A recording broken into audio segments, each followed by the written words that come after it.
Hi, today we're going to talk about a question in relation to knights and knaves.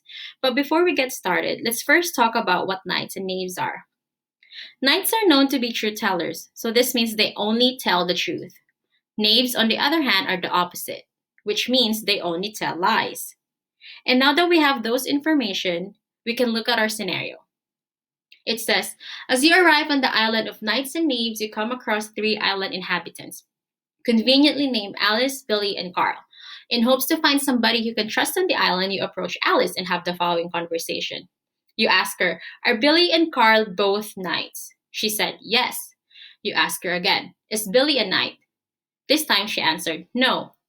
So, based on the conversation you just had with her, can it be determined whether each of Alice, Billy, and Carl are knights or knaves? So, let's dive into that question.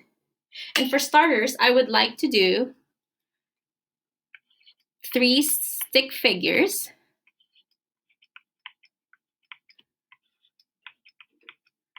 to represent the characters we have.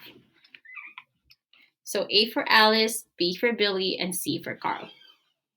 So now let's go back to the conversation we had with Alice. We asked her, are Billy and Carl both knights? She answered yes. So the word both means that Billy and Carl should be knights. However, we ask her again, is Billy a knight? This time, she answered, no.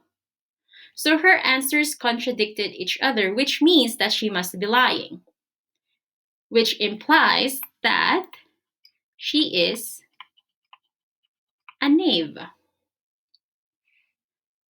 So now let's move on to Billy. With Billy, we ask Alice, is Billy a knight? And we know that she said no. We also know that she is a knave, which means that she must be lying. So when we ask her, is Billy a knight?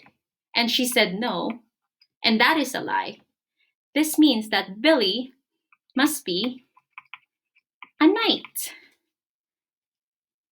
And for Carl's case, we ask her if Carl is a knight.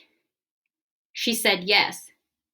Again, we know that she is a knave, and knave lies.